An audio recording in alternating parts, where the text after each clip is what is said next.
안녕하세요. 정외권 전문 SD 입시 컨설팅입니다. 오늘은 정시 합격 후기 동덕여대 서경대에 대해 알아보겠습니다. 올해 이제 입시 결과 하락이 예상이 됐던 대학 중에 하나가 이제 동덕여대랑 이제 서경대예요. 그래서 왜 두 대학이 입시 결과가 하락할 것 같았는지, 그리고 어떤 학생들이 합격을 했는지를 한번 살펴보겠습니다. 올해 수능, 2024학년도 수능에서 일단 변수라고 생각을 했던 것이 영어 시험이 되게 어려웠다라는 거예요. 그러니까 국어도 어려웠고 수학도 어려웠고 영어도 어려웠는데 이제 국어 수학이 여튼 상대평가예요. 그러니까 상대평가의 국어 수학이라 영어는 절대평가죠. 그러니까 뭐 모든 학생이 90점이 넘어오면 다 1등급이 100% 1등급이 나올 수도 있는 그런 이제 시험이잖아요. 절대평가니까. 근데 이 등급의 비율을 보면은 2023학년도 수능에서는 1등급이 7.8%였는데 2024학년도에는 4.7로 줄어요.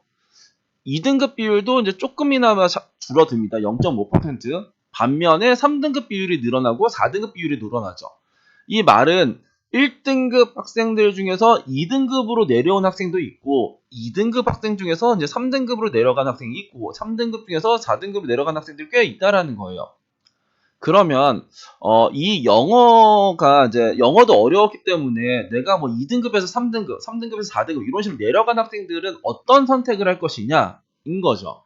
그러니까 영어가 어려웠기 때문에 내가 영어가 3등급이면 영어 3등급의 최소한의 이제 불이익을 받는 대학 위주로 쓰겠죠. 예를 들면은 이렇게 덕성여대, 동덕여대, 서경대라는 대학이 있다라고 쳐요. 그러니까 덕성여대는 영어 1등급을 100점, 2등급을 98점, 3등급은 96점을 줘요. 그럼 내가 영어 3등급이면 여기를 지원하면은 2등급이라는 나랑 2점밖에 차이가 안 나는구나. 이렇게 되는 거죠. 근데 반면에 동덕여대 같은 경우에는 1등급, 2등급은 이제 3점 차이로 그렇게 차이가 없는데 2등급이랑 3등급의 점수가 6점 차이가 나요. 그럼 내가 영어 3등급이면 덕성여대를 쓰는 게 좋으냐, 동덕을 쓰는 게 좋으냐? 그럴 때는 덕성을 쓰는 게 훨씬 더 유리한 거죠. 그죠? 여기는 나는 2점밖에 손해를 안 보고 얘 6점 차이가 나고. 서경대는 영어 1등급 100점, 2등급 90점, 3등급 80점 이런 식으로 이제 격차가 돼요. 그러니까 내가 영어 2등급도 이제 1등급에 비해서 이제 그 차이가 큰 거죠. 그러니까 10점 차이고 영어가 25%면은 100분위로 따지면 영어 1등급이랑 2등급 차이가 이제 2.5죠. 2등급이랑 3등급도 2.5죠. 이런 식으로 나요. 그러니까 그러기 때문에 이제 이런 친구들, 그러니까 중하위권, 중위권 쪽의 대학에서 영어가 이제 그 중하위권 학생들이 영어에 대해서도 또 변수가 크잖아요. 막 2등급이 3등급 가고 3등급이 4등급 가는 이제 그런 것들이 있었으면은 여기를 좀 덜 쓰지 않을까. 그러니까 3등급에서 손해보기 싫으니까 3등급에서 손해보기 싫으면은 덕성여대나 뭐 서울여대나 뭐 명지대나 상명대나 이런 쪽에가 이제 영어 3등급, 4등급까지 크게 이제 차이가 없는 쪽의 대학이란 말이에요. 그러니까 그런 쪽을 조금 더 많이 쓰지 않을까라는 생각이 들었고 그러기 때문에 이런 쪽에 그러니까 동덕이나 서경을 좀 덜 쓰지 않을까라는 생각을 했어요. 그리고 동덕여대는 작년에 탐구 과목 수가 바뀌어요. 그러니까 2022학년도에는 탐구 평균을 반영했는데 2023학년도부터 탐구 과목 수를 두 과목에서 한 과목으로 줄어줘요. 그렇기 때문에 작년에 엄청나게 몰렸었던 대학 중에 하나가 동덕여대예요.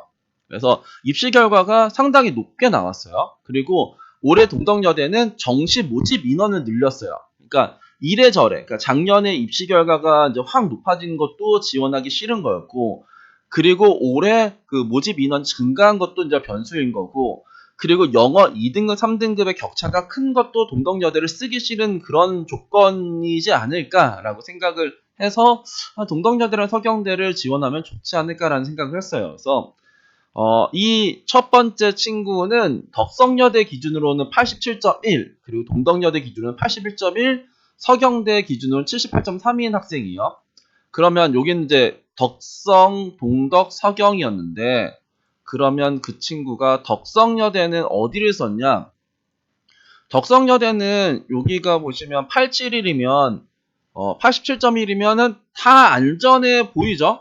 그러니까 글로벌 융합대학도, 유아교육과도, 이제 과학기술대학도 다 안전해 보이는데, 근데 이제 여기도 달라진 게 작년에는 탐구를 25%로 고정하고 국어, 수학, 영어 잘하는 순서대로 30, 15 이런 식으로 반영했어요.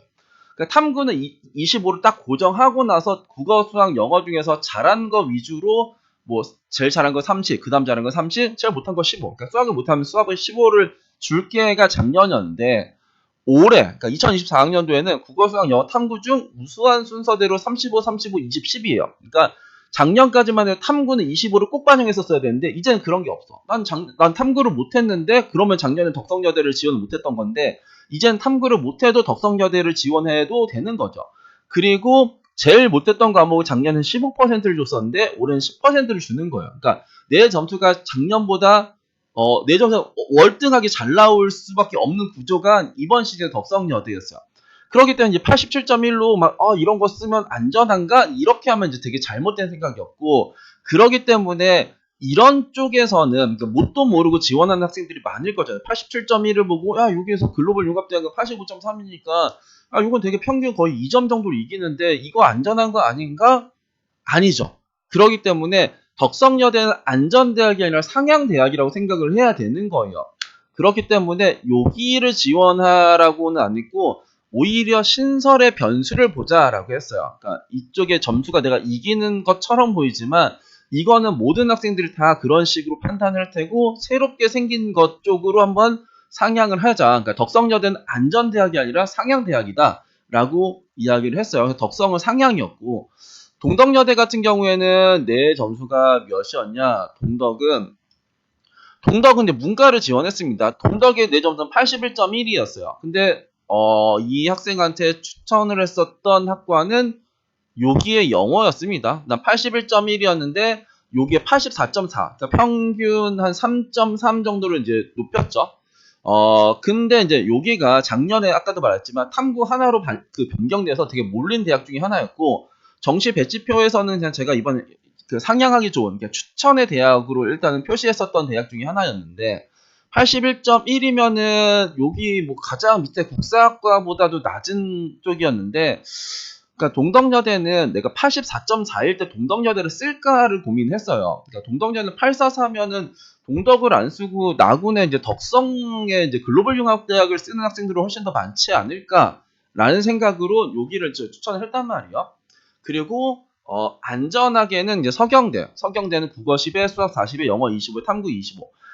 탐구 25인데 탐구를 평균을 반영해요. 그러니까 서경대 기준은 78.3이 나옵니다. 그러니까 이과로 했어요. 그 문과는 국어 40에 수학 10이고 이과는 국어 10에 수학 40이니까 영어가 1등급이죠. 그러니까 영어 1등급이면 일단 서경대에 지원하는 게 상당히 좋은 거죠. 왜냐면 영어의 격차가 넓으니까. 그러니까 이거를 믿고 서경대를 지원한 거죠. 그 서경대는 어느 선이었냐? 내 점수가 783이었어요. 이과에서. 그러면은 여기인데 서경대는 평균 점수를 공개하는 게 아니라 70% 컷. 아래쪽의 점수를 공개하고 꼴등 성적을 공개해요. 78.3으로 어떤 걸 추천했냐면 이제 물류 시스템을 쓰게 합니다. 그래서 이 친구는 서경대를 나름 안전하게 쓰면서 이제 이 두 개 여대를 이제 상향을 했었던 학생이었는데 동덕여대랑 그러니까 일단 요건 초합이 나왔고 덕성여대는 여기가 예비 10번, 동덕여대는 예비 22번이 나왔대요. 그래서 동덕여대 영어는 예비 22번인데 37번까지 빠졌어요. 그러니까 여기는 추가 합격이 된 거고 그리고 여기도 예비 10번인데 12번까지 이제 빠졌으니까 둘 다 이제 추가 합격이 된 학생이 요 친구고 이 친구도 이제 동덕여대 영어를 지원해요. 얘는 동덕여대 기준으로는 80.2였는데 아까 여기 동덕의 80.2로 어디를 썼냐? 얘도 영어를 써요. 80.2면은 이제 평균 4.2 정도 차이가 나는 이제 그런 식이었는데 이 친구가 이제 저희가 이제 여튼간 이 친구도 이제 안전한 라인은 잡았겠죠. 뭐 어디든 잡았고 이제 상향하는 거를 이제 동덕 정도로 쓰고 안전 라인으로는 이제 단천 정도를 이제 추천해 주셨어요. 단대 천안 아니면은 뭐 강남대 뭐 요런 정도가 일단 안전한 라인 정도는 맞아요. 그러니까 그 정도 하면서 저 동덕여대를 이제 상향을 한번 해봐라. 이제 요런 식으로 이제 말씀을 드렸었었는데 근데 이제 여기서 이제 진학사를 돌려보니까 이게 한 칸이 나왔대요. 그러니까 내가 80.2로 여기 영어를 썼더니 이제 한 칸이 나오더라. 그래서 너무 불안해서 또 다른 이제 컨설팅 업체에 이제 의뢰를 했는데 거기에서는 절대 안 된다고 이제 이야기를 했다라고 하더라고요. 그러니까 이건 말도 안 된다라고 했는데 이 친구가 이제 추가 5차, 그러니까 5차 추합에서 이제 합격을 한 친구가 이 친구고요.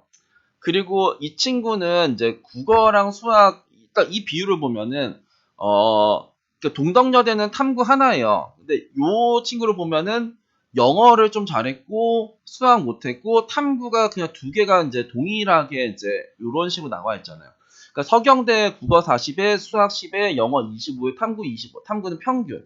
근데 거기 하면 이 친구는 76.1이었어요. 76.1이었는데 76.1로 이제 문과, 얘가 761이 요걸로 이제 서경대를 이제 지원을 했었던 친구인데, 그러면은 작년에 최저 점수보다 다 아래예요. 그러니까 경영학과도 최저가 79.3이었고, 경찰행정 79.05, 글로벌 비즈니스 79, 그러니까 아동학과가 제일 낮았는데 78.13이었는데 이 친구는 76이었단 말이에요. 근데 여기가 이 친구가 어디를 합격했냐면 경영학부를 합격을 합니다. 그러니까 서경대는 여튼간에 그 이 영어에 대한 변수, 영어가 어려워지면은 지원하기 싫은. 그러니까 서경대는 이거 국어 40에 수학 10이라서 이게 반영 비율이 이렇게 돼서 수학이 어려워서 수학이 못하면은 여기를 지원을 하는 쪽의 대학인 것도 맞지만 영어가 어려우면 또 지원하기 싫은 대학이 또 서경대기도 합니다. 그래서 그 동덕여대 서경대는 영어의 격차 때문에 이번에 상향하기 좋은 쪽의 대학이었고, 그래서 좀 잘 된 대학이고, 서경대는 여튼간에 영어 때문에, 영어 순수하게 영어 때문에 지원하는 거고, 동덕여대는 영어에 등극하는 격차 플러스 작년에 몰렸었던 대학 플러스 올해 정시 모집 인원이 증가한 대학, 요 세 개를 좀 고려해서 상향을 했었던 대학이었습니다. 그렇기 때문에 작년 입시 결과에서 내가 평균 3.4점 뭐 낮으면 뭐 그렇다고 해서 내가 무조건 떨어지냐? 그렇지는 않아요. 그런데 이제 먼저 해야 될 거는 안전한 걸 먼저 지원하고 이제 상향을 하는 전략은 해야죠. 그러니까 만약에 이 친구가 이제 요 상황에서 막 동덕 2개 쓰고 막 덕성 쓰고 막 그러면은 다 떨어질 수가 있는 상황이에요. 그렇기 때문에 뭐 단천이나 뭐 수원대나 뭐 강남대나 뭐 대략 그런 정도 라인에서 하나를 잡으면서 인서울의 여대든 뭐 인서울의 대학이든 이런 쪽으로 이제 지원 전략을 세우는 게 맞았습니다. 오늘은 정시 합격 후기 동덕여대, 덕성여대, 서경대에 대해 알아봤습니다. 감사합니다.